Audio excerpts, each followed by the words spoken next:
7. I think we may have some others joining us shortly, but I'd like to welcome you all tonight. I'm Jerry Friedman, if you don't know me, co-chair of Elders Climate Action, and Jen Chandler, Jen will wave, is our ECA magician and wizard, and make sure we get everything done. We're very, very proud tonight to have Coreal Riday-White from Our Children's Trust, which is a most wonderful organization that I'm not going to tell you anything about because he will. Coreal is the Community Engagement Manager for Our Children's Trust. He received a BA in Community Studies from UCLA in Santa Cruz before working as a mental health counselor and special ed instructor in California and Oregon youth group homes.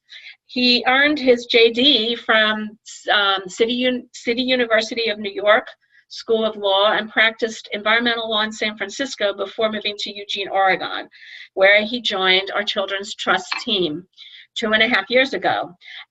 As the Community Engagement Manager, Coreal is the point person for individual and organizational partnerships and heads the Our Children's Trust federal trial mobilization effort. And if any of you were at our Elders Climate Action Day last year, Coreal and some kids visited us and spent some wonderful few minutes with us that were so moving that half of us were in tears. And we're so proud of the kids. So without anything further, I'd like to introduce Coreal, and you'll have an opportunity for questions and answers a little later. And he also has some youth that will be able to join at some point. So over to you, Coreal. Thanks, Jerry, and thanks, Jen. I'm really happy to be here. Like Jerry said, I was there at American University with several folks from your organization, and I too was moved to tears. It really was one of the highlights of that really incredible trip, and truly seeing in action the intergenerational aspect of our work that we often speak about. So thank you for following up. Thank you for your continued support. Like Jerry mentioned, I am thrilled to have a couple of the plaintiffs that will speak after me and be able to tell you directly about what this case means to them, and stick around for any questions and hopefully a little bit of a discussion that we might have at the end. First, I'd like to present a PowerPoint to you guys. So I'm just going to go ahead and share my screen and pull that up. Bear with me. It should just take but a minute. And that'll allow me to then go through what Our Children's Trust is, and describe to you the federal case that we're going to mostly be focusing on today. Okay, let's see. We'll do presenter view.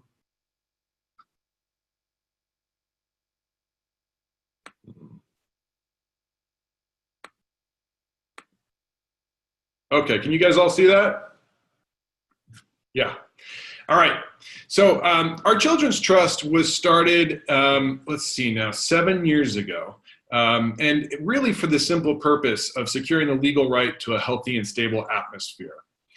Our Children's Trust works to support youth and future generations in that quest to secure that legal right. We do so mostly in the courts, although we also support youth in the media, through film, through legislative processes at the state level, and we also support grassroots level campaigns at the local level, where we have a climate recovery ordinance program. So like I mentioned, I'm going to really focus today on our federal case. It is the biggest, most exciting, important case that we have. But just so you guys can have a framework, this is all a part of a campaign that's happening at all levels of our government here in this country, as well abroad with partners in other countries too. So some of the real basis here behind this entire work is a frustration of seeing world leaders and otherwise well-intentioned people want to discuss and figure out how we can all agree to work to reduce our emissions and solve this crisis, yet not actually seeing that happen. So Julia Olson, who started Our Children's Trust and is the chief legal counsel to this day, She was an environmental lawyer who had worked for over a decade on some great work, but it was all individual actions or projects. So work under the Endangered Species Act, work stopping different fossil fuel projects from going forward. She was pregnant with her second son when she saw Al Gore's movie, An Inconvenient Truth, and decided that she needed to start thinking much bigger and broader because she saw the crisis that was going to be ahead for her boys. And so it's because it was a lawyer, I think, that the thought was, let's take this to the courts. Now, here's a picture of Levi. He's the youngest plaintiff on the federal case. And it's not that our Children's Trust or our plaintiffs don't believe in taking individual action. They and we certainly do. We all have a part to play in this.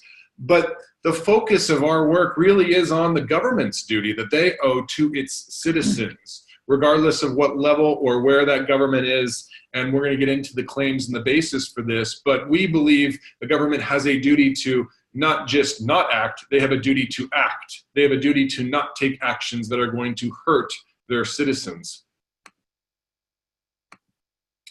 So when I say the government, though, what specifically am I talking about?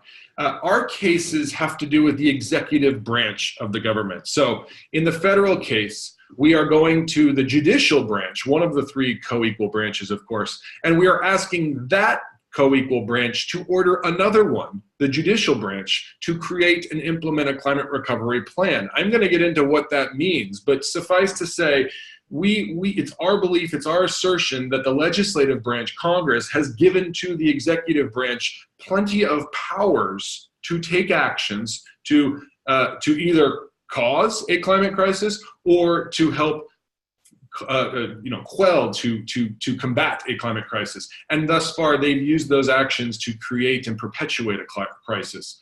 But they can end up using the powers they already have to combat it. So this is an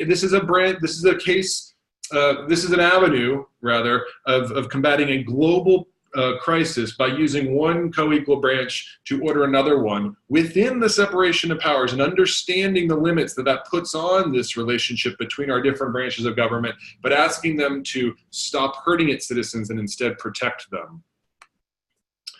This, of course, is not the first time that we've seen the judicial branch of government be asked to step in and bring about social change, systemic remedies. So, of course, we've seen that in Brown v. Board of Education, where we saw our schools integrated, and eventually that then lead to the Civil Rights Act and true civil rights in this country. We've seen it at the state level most recently with the California prison litigation, where the judicial branch of that state ordered the governor, the executive branch of that state, to not exactly on how to do it, because that gets into that separation of powers issue, but they ordered them to stop violating constitutional rights of Californians. In that case, the inmates in their prison system that were being so overcrowded that their basic human health needs were not being met.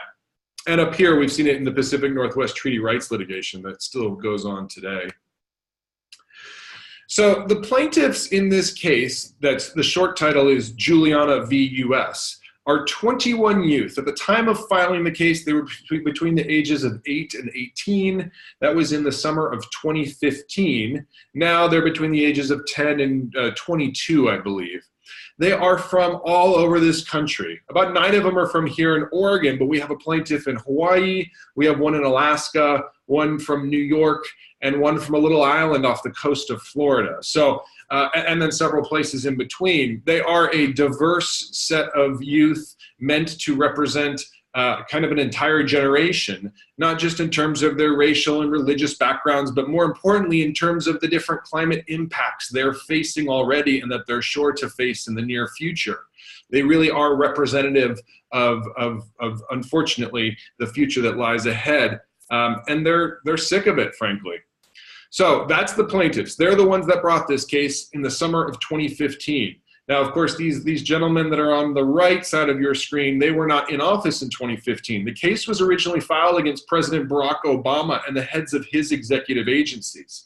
In that sense, it's important to note this case is not political. It is not a case responding to any one presidential action or one administration's actions. Rather, as you'll see as I get into the claims, this is a case that has to do with decades of action taken by the executive branch of government. However, when the new administration did come into power in January 2017, they took over as defendants in this case. So the case is now against President Donald Trump and the heads of his executive agencies, at least those agencies that do have heads. So the claims, and again, I'll get into these, they are made by youth plaintiffs and Dr. James Hansen on behalf of all future generations, and they are made against the United States government, the executive branch of the United States government. Now, you'll notice nowhere in there are private companies. They were not a named defendant in this case. I repeat, this is a case against the government, not private entities. This is important to note because there are a lot of cases you'll hear about nowadays that are against these private industry defendants, and that's fine. We support those cases, but they are seeking a different remedy. They are trying to do a different thing. Now, in our case, though, these private associations representing all the API, the American Petroleum Institute, AFPM, and NAM, the National Association of Manufacturers, they all actually asked to be in our case. So they went to the judge and they asked to be what's called an intervener defendant, each of them actually. What that is if you can show a judge that even though you're not a named party to a case, the outcome of the case will so have an impact on you or your business that you should have a seat at the table to be an active part of the case, then you can come in as what's called an intervener. And in this case, the judge let them in. The judge said, the more the merrier. I want everybody to have a seat at the table. Come on in. Now, we'll talk about later how they actually asked to leave the case. But just know they were not a named defendant. They came into the case. Okay, so when I talk about the government's role in climate change, what I'm talking about is the aggregate actions the government has taken over the last 60 years in putting in place an energy system and a transportation system completely based on the burning of fossil fuels. And again, as I'm going to get into in a second, they've done this with the complete knowledge that so doing would have an impact on our atmosphere, that would have an impact then on all sorts of different things, from droughts to climate migrations to increased storms to reduced snowpack and global warming as we know it. So the aggregate actions are the leasing of our federal lands to fossil fuel companies to excavate and produce fossil fuels. They are subsidizing those industries. They are giving them tax breaks. They are allowing them to drill off the shores of the United States, an area owned by the United States government. All of those actions, all the permitting of every project, fossil fuel project done in this country, is an action taken by our government, an action okaying that development of fossil fuel and therefore the burning of fossil fuel and therefore the contribution to the climate crisis. So I mentioned before this knowledge. We have evidence that's part of the public record that goes well back into the 1960s, even before we had set up agencies like the EPA, or before we had federal statutes like the Clean Water Act. The presidential administrations commissioned their own scientists to conduct research and to come back and tell them about what would be the effects we'd see from burning fossil fuels. Here, I've highlighted a report commissioned by the Johnson administration, where his scientists say that if they continue burning fossil fuels at the rate they were in 1965, there'd be a 25% increase in the CO2 in our atmosphere. Now, we've gone back here with the hindsight of history and data on our side and looked, and they were just about spot on, in fact. The CO2 concentrations in the atmosphere in the year 2000 were about 25% higher than they were in 1965. You'll see, of course, that they then predicted that imbalance of CO2, the extra CO2 in our atmosphere, would then create these impacts that would not be controllable through local or potentially even national efforts. So even in 1965, we had scientists telling our executive branch exactly what was going to happen down the road. Here in 1969, another memo, different administration. I'll just turn your attention to the final sentence there, final couple sentences, where this in turn could raise sea level rise by 10 feet. Goodbye, New York. Goodbye, Washington, for that matter. Again, this is 1969. You'll have to hold it right to my ear. Could you make it louder, please? I can try and speak louder if that would be helpful. Here in 1970, another report, atmosphere may well determine whether man survives or perishes. So, that's not me saying this. This is the government's own scientists. Here's another quick chart documenting some of this knowledge, including when Dr. James Hansen went and famously testified before the Senate on the hottest day, I believe, ever in Washington in '88. I also will note that in 90 and 91, the EPA did put together a plan on how to stabilize us at 350 parts per million CO2, which is, of course, what the scientists say we need to be at long term to avoid the worst of the climate impacts. But that plan they put together was never ordered to be implemented. Had it been, we likely would not be in the crisis we're in right now. So these are the youth suing the government to enforce a duty of care they owe. Now, that duty of care is found under the Fifth Amendment and something called the Public Trust Doctrine. With the Fifth Amendment, first, there's the state-created danger exception. So if the state creates a danger, if the state creates a condition that puts its citizens in danger, then the state owes a duty to help mitigate that danger, to come ameliorate that danger. In this sense, they have created the danger by being the #1 emitter of CO2 into the atmosphere historically. A full 25% of all CO2 emissions have come from the United States. Even today, we're emitting, I believe, about 22%, basically right there with China, who I think is at 23% for the top emitter in the world. But historically, and this stuff sticks around once it's in the atmosphere, hundreds, maybe even thousands of years. So historically, we are the #1 emitter. We have done more to create this crisis than anyone else. Secondly, there's the substantive due process clause, that clause in there that creates that fundamental right to life, liberty, or property. So these plaintiffs are alleging that the government, through the aggregate actions, is infringing on their right to live, their right to be free, their right to own property, which the sea is threatening to swallow up, which is threatened to be burned down by these increasing wildfires that are happening for longer and longer periods every year. And finally, of course, there's the Equal Protection Clause found in the Fifth Amendment, which states that there cannot be discrimination based on any designation of people, including age. So here it's the youth and future generations that are getting discriminated against the most. They're going to be the ones facing the worst of these impacts, basically left holding the tab that we're going to leave them. And that is not fundamentally a fair application of the laws.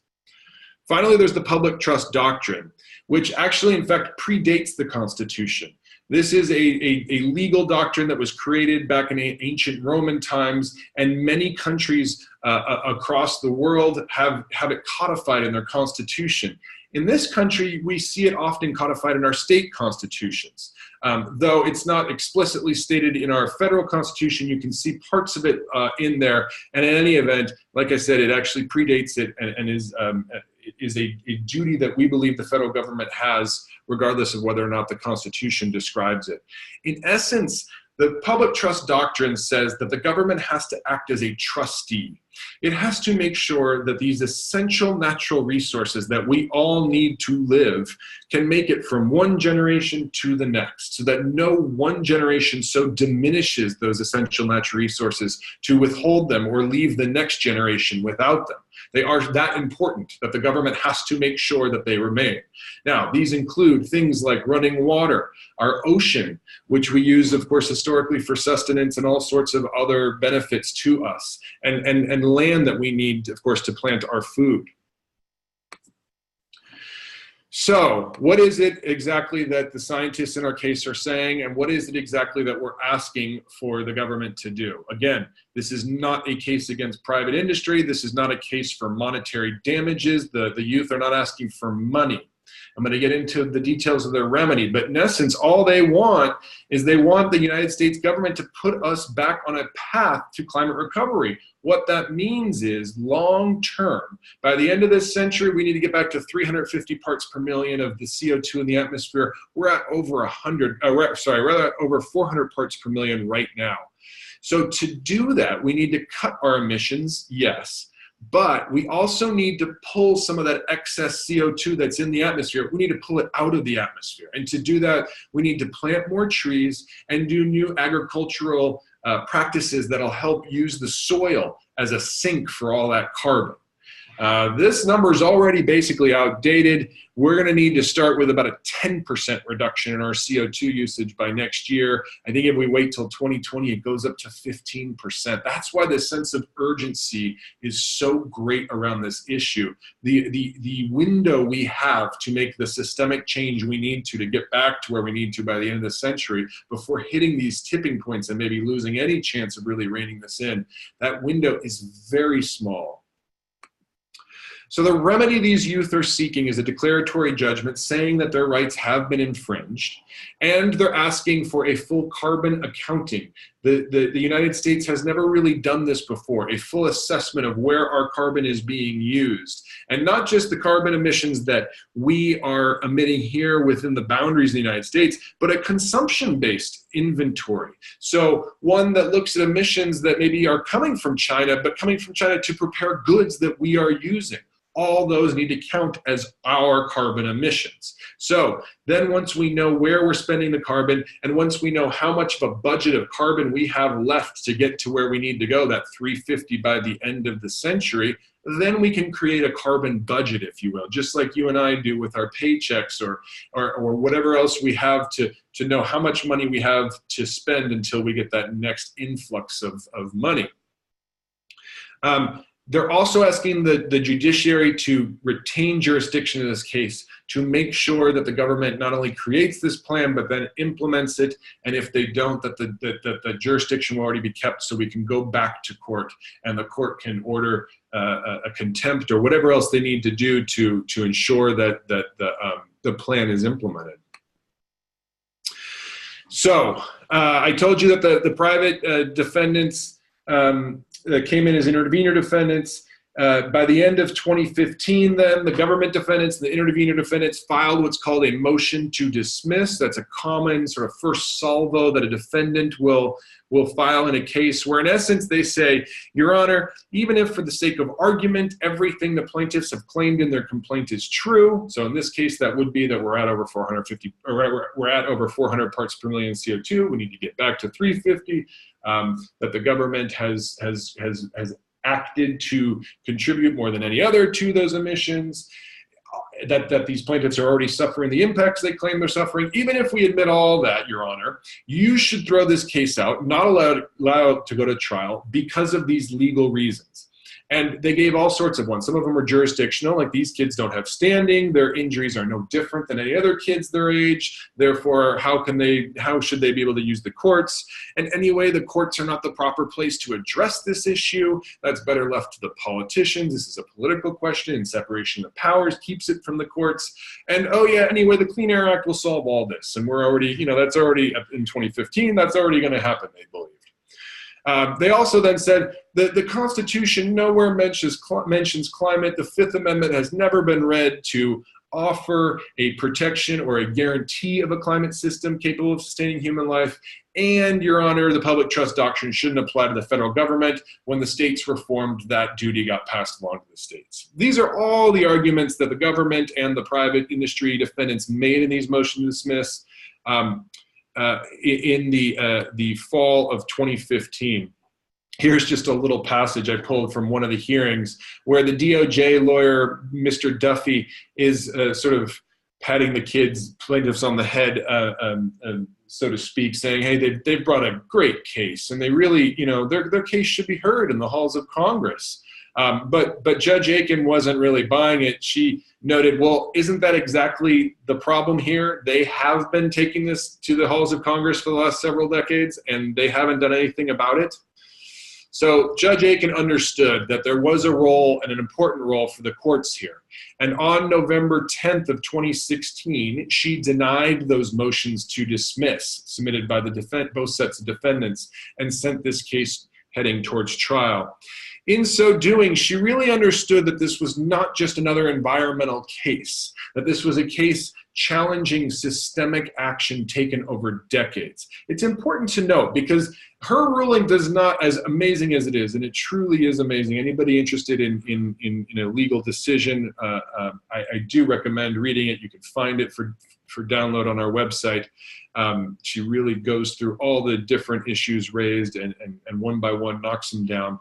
But she makes very clear that this is not going to establish any new right to any one project or act. There is a reality that a lot of our world does emit these greenhouse gas emissions, and that's not going to change overnight, and so we can't all be sued for doing so. But she makes very clear that in the aggregate, if you look at all of these actions collectively, they do give rise to a fundamental rights claim.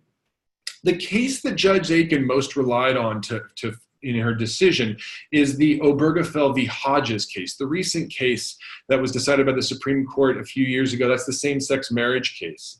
And she uses the analysis articulated by Justice Kennedy, writing for the majority of the court there, in finding the fundamental right that she did.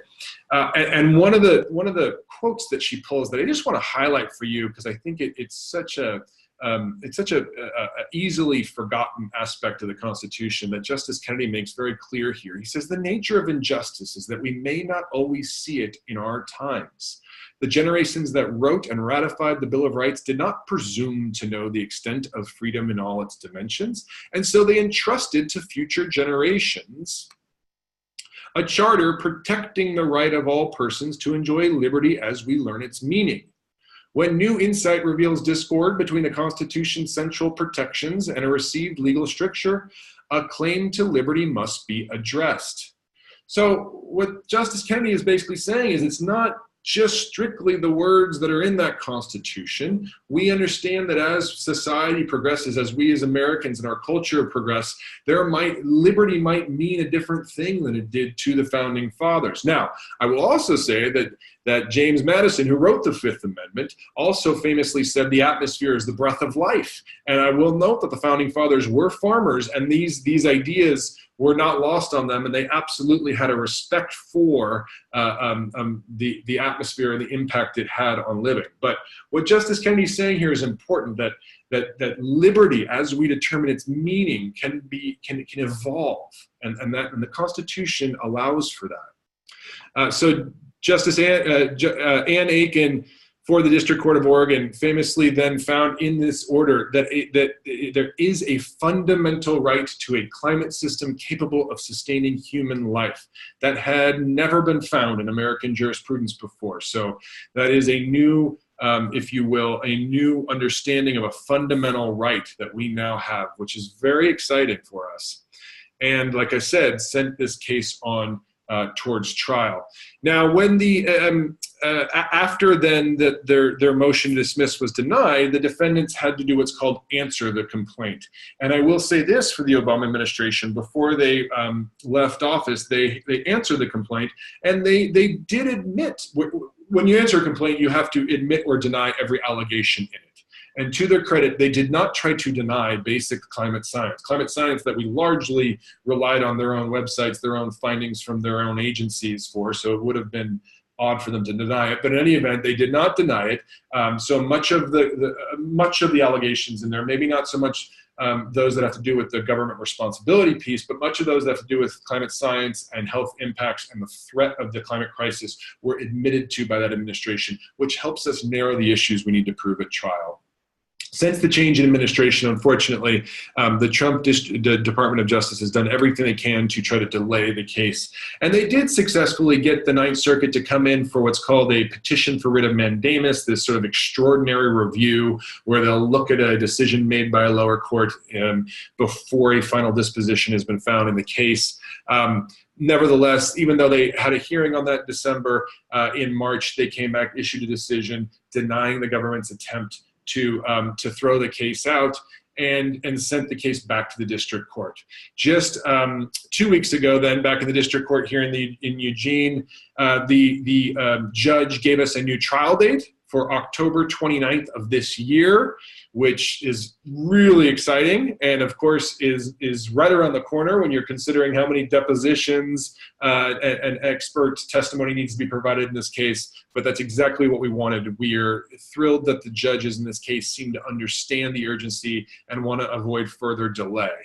So this case has gotten a lot of notoriety and coverage, as that last image shows. But of course, we're trying to spread the word even more to get people excited about this case, to understand its implications, and of course, to come out and support these youth during trial. I just have a couple of slides here for notes that I like to make clear when I have folks' attention like yours.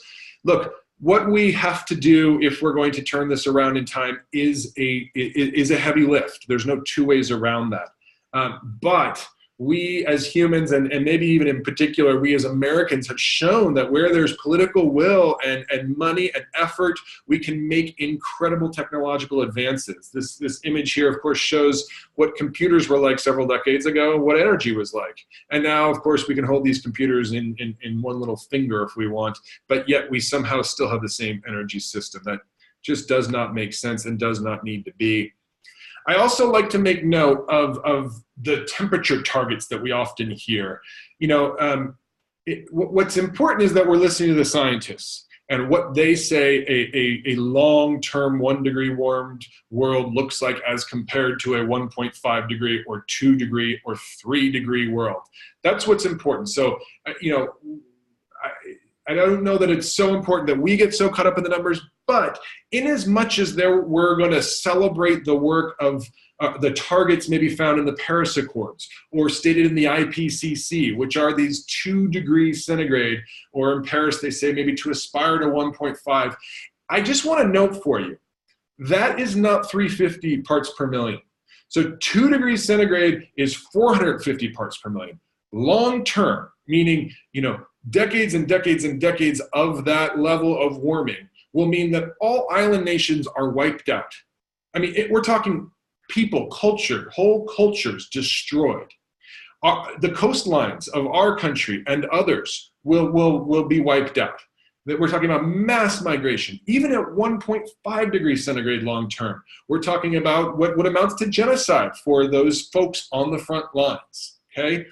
We know how this works. So we're already at 1 degree centigrade, and we know because there's emissions already in the pipeline that we will go over 1 degree. But like I said before, we can bring that number back down. Long term, we do not want warming more than 1 degree. If we do, the poles will melt. We will see the worst of those climate impacts. So just because IPCC, which was never any scientists in there, and a lot of them we're working with, never did they say it was safe to be at 2 degrees. Those are political compromises. That's what they thought that they could get everybody to agree to, not what's actually safe for everybody. Again, I want to note that this is, I've been talking about our efforts here in the United States, but just know that we have attorneys working pro bono and scientists working pro bono all across the world, and this is a part of a bigger campaign. We know this is a global issue. So that trial date, October 29th, the trial should go on for probably a couple months. There's going to be lots of opportunities to plug in. For those of you that live near Eugene, please come join us in Eugene. But for those of you that don't, know that we'll be helping find organizers in your area that will be organizing rallies and ways for you to plug in and support us. I'd love it if each and every one of you right now would go to youthvgov.org. It takes 2 minutes to give me your email address in essence and tell me where you live. So that way when we do have an event near you, I can help connect you to the organizer of that event and make sure you know about it. Or you can shoot me an email at Coreal@ourchildrenstrust.org if you have any questions or anything else you'd like to share, and I'm happy to discuss that with you via email or on a call. So I see that we have Tia here. Hi, Tia. Is Jacob on the line? Yep, I'm here. Hey, Jacob. Hey, hi everyone. So I'm gonna let these two take over, and these are two of the federal plaintiffs. Jacob lives on a farm outside of Roseburg, Oregon, where he and his family, it's an amazing sustainable farm. People come from around the world to come study it, to learn about its practices and try to replicate them elsewhere. I'm going to let Jacob go first and tell you a bit about why he's involved in this case and what this all means to him. And then Tia, who's also an Oregonian from Bend originally and now a student at the University of Oregon. I'm going to let her go afterwards and tell her about why she got involved in this case and what it means to her. But I do think that we should hopefully have a bit of time at the end for questions and discussion between us all. So I'm going to shut up and have Jacob go. Hey, everyone. Sound is okay? Okay, great. So yeah, so I'm going to make this brief, and hopefully we can have time for questions and discussion, because I kind of want to hear about what you guys want to know as well. But very briefly, like Corey said, I'm from a farm, 600-acre property in close to Roseburg, Oregon, a very small rural community. I'm originally from Quebec, Canada, and I moved to the United States with my family when I was 4 years old. To basically just because the weather is a lot better for farming down in Oregon than it is up in Canada. That was actually the main reason that we moved. And so then I spent most of my childhood on this farm. I was homeschooled up until 8th grade. And so, you know, for the first, maybe when I was 8 years old, for the first part of my life, I was doing chores. I would be, you know, going out to chickens and milking cows. And then I took over the garden for another 2 or 3 years. And I had a community-supported agriculture business for about 2 years, providing fresh veggies to my local community. And then I went to college for about 2-3 years to my local community college, studied journalism and chemistry, and now I'm kind of working back on the farm, working on sustainable construction, forestry, orcharding, and mechanics and different things. So that's kind of been my journey. It's been very connected to nature, to agriculture, to farming, to this land. And so I have, you know, witnessed firsthand what's been going on with climate change, which I always try to emphasize is just the start. You know, it's just the start of what we've already built into the system. And so it's the very small symptoms, like when you're getting sick and you're just starting to feel it in your throat a little bit, and it's pretty bad. So I'll be quick, but the fire season in Oregon has gone, according to the report from an Oregon agency, has gone from 21 days approximately in the 1900s. Around that century, it was about 21 days when they started recording. And then today, it's about 116 days long, the official fire season. And the same report that I read recently projects a 140% increase in the area of land burnt in the state of Oregon over the next decades. So that is deeply, deeply scary because, you know, for me personally, the farm structures, orchards, everything could be wiped out by a wildfire, and it's basically chance, you know, if we happen to be in that area. We've had wildfires that I've seen the smoke clouds come up over the farm, you know, decently far away, luckily. But we've actually seen the smoke clouds in the summer 2015. We've had major wildfires already. Then we have heat waves and droughts, which actually right now today, right before I came on this call, I was out in the orchard because we're having infestation of shut-hole borers, which are little beetles that basically go into trees, breed there, and then emerge and go in another tree, and they just make your tree look like it's been hit with a shotgun, basically. It's not good for the tree. So they're usually not a problem, but we're not sure how much of it is due to climate change at this point, but increased temperatures increase the amount of generations that you can have in a year, and they increase the vitality of all pests, beetles especially. And plus, we've had so many dead trees surrounding our property that I can see on some hills, it's like 50% of the Douglas fir are dead because of drought stress. And And so the stress trees actually attract beetles, which then the same beetles also, the fruit trees on our farm are also host to those beetles. So this is all very immediate. And it's, you know, it's kind of my own, the personal impacts on my farm. I do feel that in some ways I'm impacted severely, but I'm also very lucky in that I'm not impacted as severely as so many, you know, of the other plaintiffs and of the other youths in the United States and around the world. And so I think what scares me way more than what's going on even locally is the national security issues, the migration issues, the global issues, because climate change is a global phenomenon. But it affects each one of us locally and personally and very deeply. But if you want to, you know, feel the full emotional and real impact, you have to look at the global picture.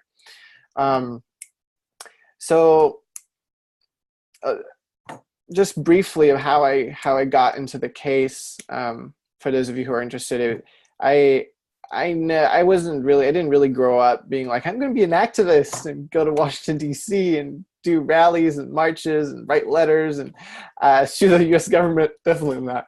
That was not on my list. But basically what happened is it went pretty rapidly. I was doing a little bit of what I call traditional activism, which, you know, rallies and stuff like that for labeling GMO products in Oregon.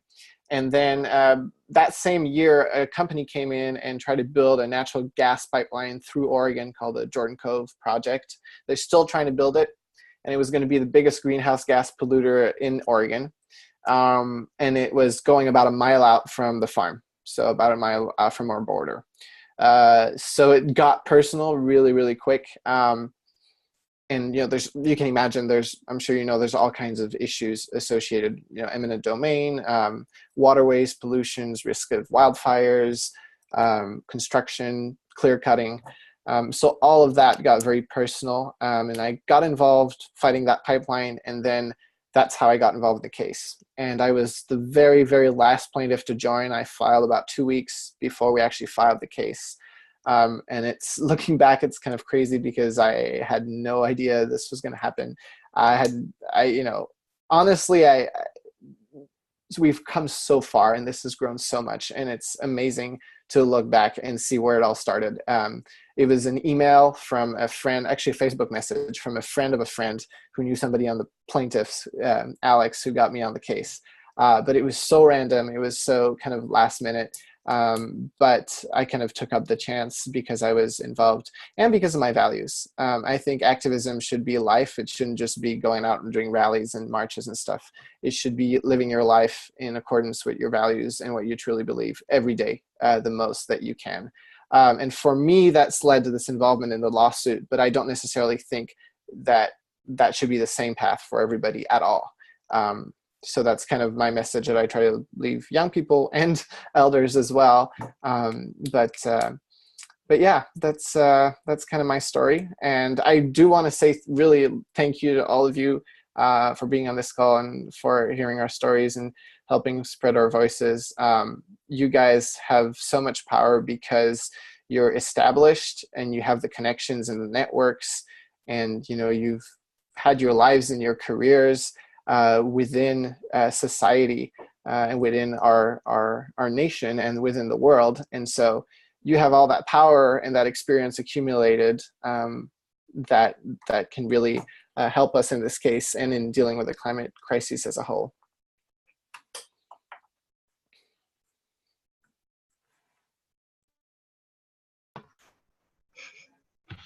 Thanks, Jacob.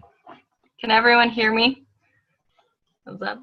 Okay. Hi, I'm Tia. I just got home from classes for the day. I'm in my third year at the University of Oregon in Eugene, so I get to be real close to our Children's Trust. I also go to school with Kelsey, and that's been really fun. I grew up in Bend, Oregon. Similar story, not in terms of farming, but I spent a lot of time outdoors. I guess it just grew into a love of the environment and spending time and caring for our Earth and protecting the resources that we have. I got into minor activism, writing small letters when I was young, but nothing too major, and I was more into concerned about recycling and composting, and I actually didn't really know much about climate change until my senior year of high school, I guess about 4 years ago now. I'm a Nordic skier, and the year of my senior year, I was very excited to compete, you know, best shape of my life kind of thing. But the snow actually ended up being really bad that year, and that's when I started thinking about climate change. I started looking it up and Googling it. I had previously, I think, in my household, talked about climate change very minimally. I look back and wonder if we did talk about it more, and I think when it was brought up, it was met with the fact that the science wasn't clear, or the idea that the science wasn't clear. So that was my experience with it growing up. I grew up in a conservative household, so I also didn't really know much of what the government was doing in terms of helping or not helping the environment until I started doing this research. So yeah, I really got involved in doing climate change research and activism after that winter.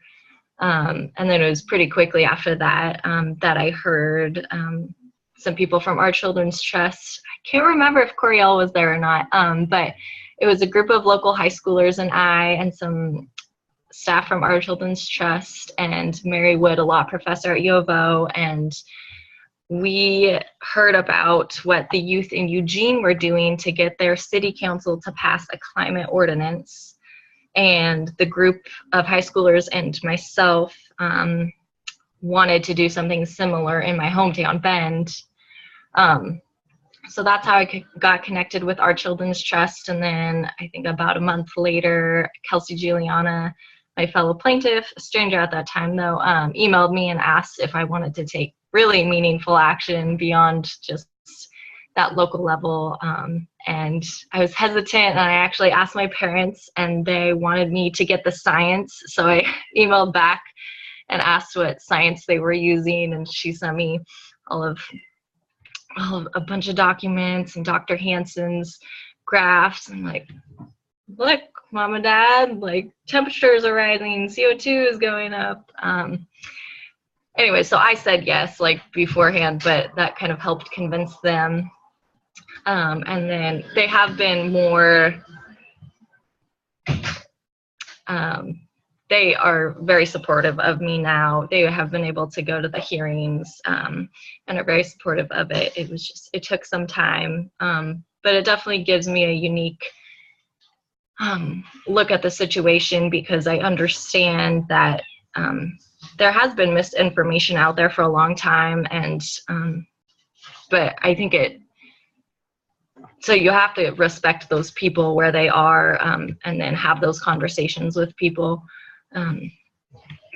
Yeah, that's a little bit about me. Yeah, I'm in my third year at the University of Oregon, environmental science degree and a nonprofit minor, just because I have had very positive experiences with nonprofits, including Our Children's Trust.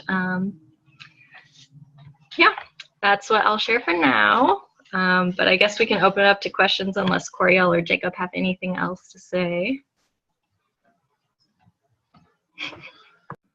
I would like to say I thank you so much for doing this presentation. We'll open it up to questions.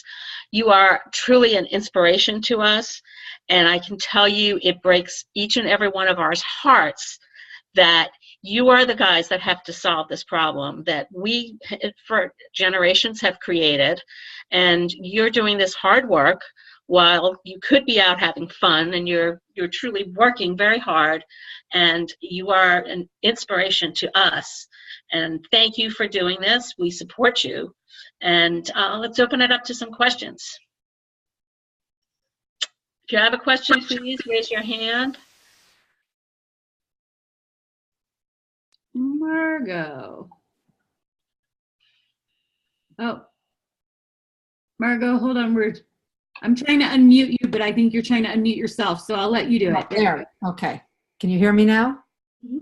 Yes. So just yesterday, I was part of a group in my small town in Northern California where we had a booth at the local high school's Earth Day event, and lots of kids came by, and some of them were interested in climate change, some of them just were interested in the free snacks.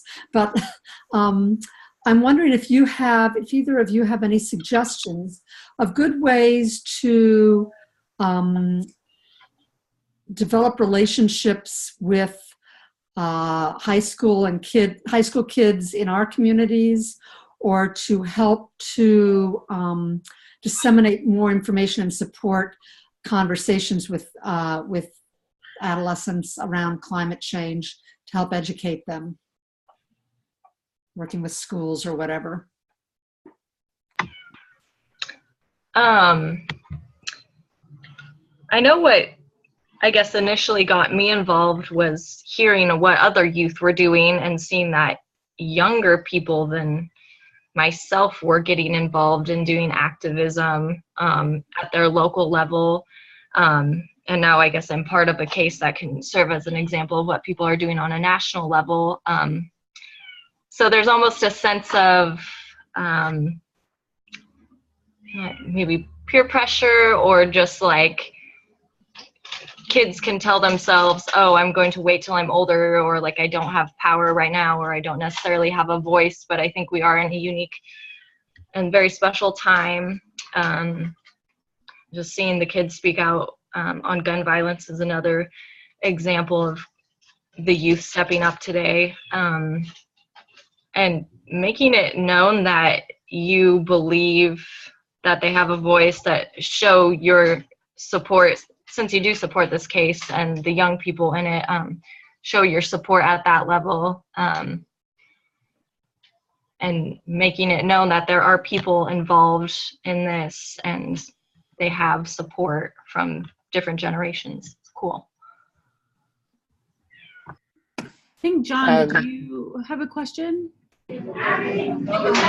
Hey, Tia and Jacob, thank you for doing this. Thank you for taking it on. I'm a friend of Nathan Bering's up in Fairbanks, so perhaps you know that guy. And I just want to echo Jerry on the hard work aspect. It's great to see you guys just take this on. The world is yours. We're leaving it to you whether we like it or not, and you're going to have to deal with it. Thank you for stepping forward. I hope I'm going to get Coreal to put that email address in the chat window so that I can come and establish this. What I want to take away is the communication that I can present to my 14-year-old granddaughter. So it's something that's comprehensible to her, that she can see what you're doing, know that you are doing it, and then weigh in any way she might want to. There's that. One other comment I'll make, Coreal, at one point you said the government owns the land where the resources are. I want to point out the government doesn't own that land. You do. My granddaughter does. Tia does. Jacob, you own the land. The government is taking care of the land. The government is trusted to manage your land for your best interest. The BLM, the National Forest, it's yours. That's absolutely right. You're absolutely right. And usually I make that clear because I think that's an important point, and I didn't this time, but you're absolutely right. It just strengthens our case. That is our land. You're right. Thank you, John. Does anybody else have a question or a comment? I think Jacob. I had a quick, Okay. I had a quick something to add to what Tia was saying about kind of bouncing off that. Sorry, I have to get my thoughts in order. As far as peer pressure from other youth, I think since you guys are a group of more of elders and more senior citizens, talking about parents and families, peer pressure from is not just, it's from peers but also from your environment. And so I think my 2 points was, you guys I think can really do a lot of work educating people at different age range, so that then the kids, their figures of authority and the people that they look up to do care about climate change and about environmental issues, and teach them about it. So that's one way. So we do respond a lot to peer pressure from other youth, but especially young kids, sometimes what gets us involved is that, there's teachers or mentors or parents, or really beloved, people that are doing this work and that kind of show us the way forward. So I think that's really important to keep in mind as well. And then Margot was asking about reaching out to high schoolers, and I think what popped into my head was whatever activity, whatever expertise that you have, activities and working with kids and storytelling and sharing experiences is a more powerful way than sharing data or talking even just about climate change right off the bat. Like talking about environment and build it up and, use storytelling and shared experiences and shared work. So whatever your field of expertise is, if you can somehow, create activities, holistic activities for kids that they are, or teenagers that they enjoy, that allows you to kind of slowly build that trust and build that those communications channel. I think there's no really shortcut unless you're really thrown in a situation where you have a captive audiences that are already receptive to that. I think you have to kind of build that gradually. That's my thoughts on that. I think Sue has her hand up.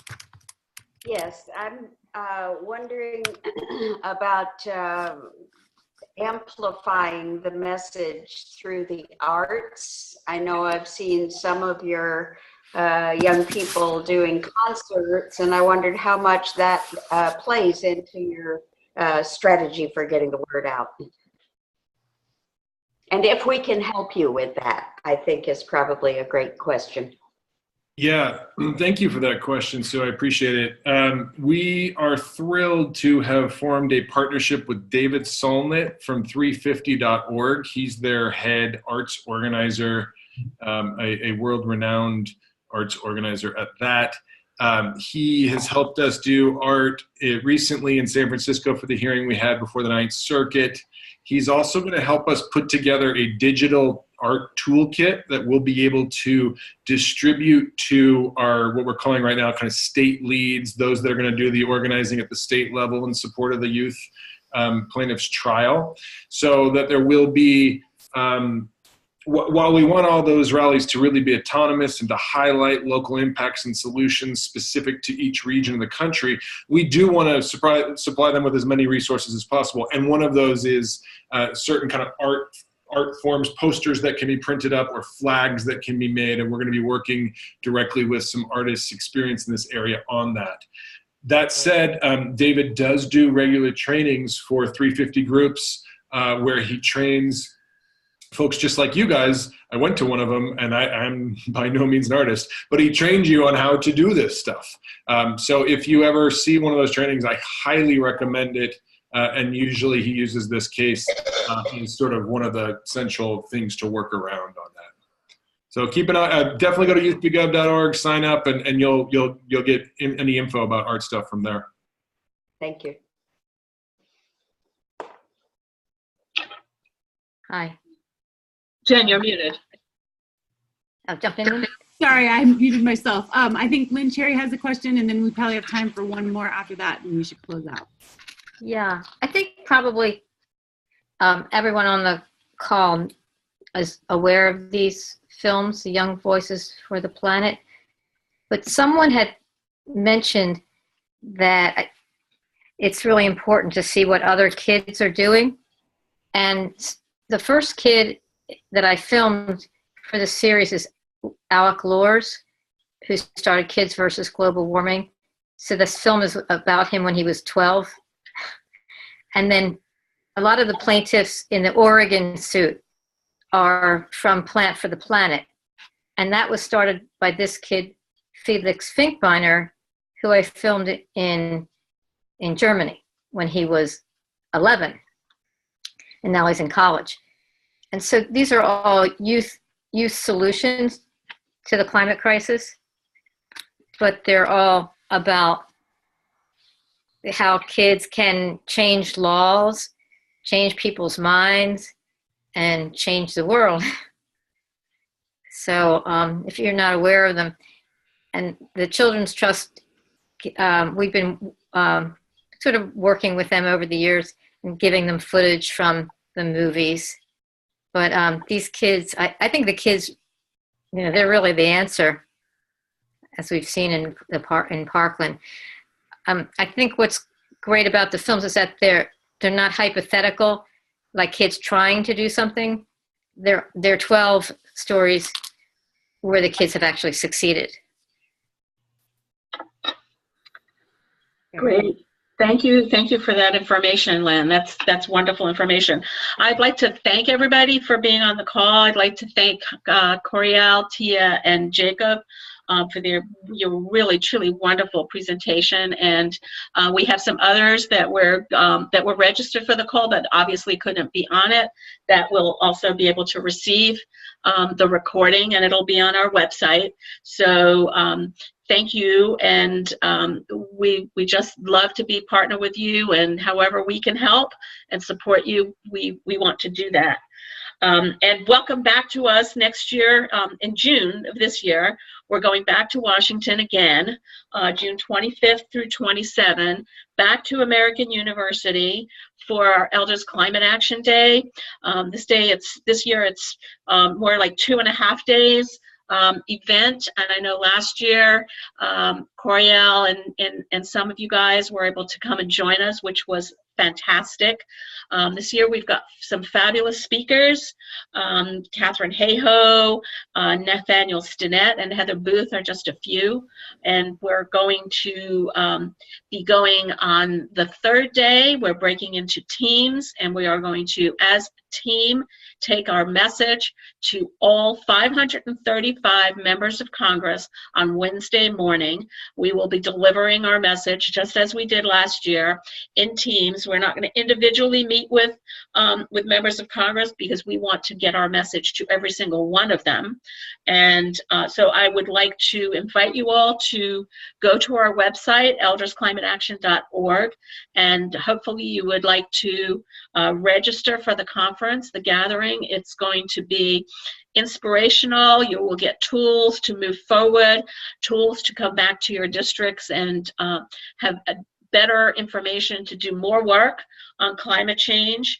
And you'll be inspired, and you will have also been able to visit Congress and walk those halls, send our message, make it clear that elders care, and elders are going to vote climate change in the future. So I'd like to ask you to please consider coming to the conference. And I promised John he could make an announcement for elder activists and social justice, which is another part of Conscious Elders Network. So John, could you unmute John, please? Thank you for that. I'm far more of a poet than a lawyer, but I'm going to use the language I heard today. Recently, the legislature branch passed a law, a tax law, with a writer, an environmental writer, that authorized the executive branch, the President of the United States, to open drilling for oil in the Arctic National Wildlife Refuge. The President, Mr. Trump, has now had his Secretary of the Interior in charge of the Bureau of Land Management move forward with oil leasing to all the big oil companies in an area that the porcupine caribou herd now uses as the calving. It's a social justice issue in that the Gwich'in Nation people depend on that herd for their survival, and they may well be destroyed by the new oil drilling development. We have 55 days left to comment to the government. There is a link that I posted there to our EASJ webpage, Conscious Elders Network website, that explains in some detail what's going on the Arctic National Wildlife Refuge, and gives some other links that will allow you to make a comment and encourage you to comment to your senators and congresspeople that we don't want to do that. Leave the oil in the ground. And we need to do something besides oil anyway. So thank you for letting me say that. The link is there. I ask you, please take a look at it. Thank you. Thanks, John. Thank you so much. Anybody else have any other questions or closing bits of information? Tara? My name is Stephanie Mines, and I'm the organizer, convener, and vision holder for Climate Change and Consciousness, Our Legacy for the Earth, which is an somebody have their, thank you, whoever did that muting, thank you. So I am the vision holder, as I was saying, for climate change and consciousness, our legacy for the earth, which is happening in 2019, April 20th through the 26th at the Findhorn Foundation in Northern Scotland. This gathering has a huge youth component, and we are bringing youth, Indigenous youth from around the world, as well as youth from the US, youth from every location, especially the Global South. And we intend for youth to have a major role. What I'm putting out there, and I realize we don't have time for you to respond, but I'm going to invite you to contact me. I've put my contact information in the chat. I welcome your ideas about how youth can play that role of being in the center. Of course, we will be dialoguing with the youth who are already participating in the conference, but I'd love your input. Shutikat Martinez is already engaged, but I'd love to see more of this team being engaged, and I'd love to get your feedback. Thank you. Thank you very much. Thank you, everybody, and good night. It's been great. Thank you, Coreal, Tia, and Jacob, for your time. We really appreciate it. And for those of you in other parts of the world, it may be time to go to sleep. But thank you, everybody, and we will see you next month, 4th Tuesday of the month, 7 o'clock. Thank you. Thank you. Thank you. Thank you. Thanks, everybody.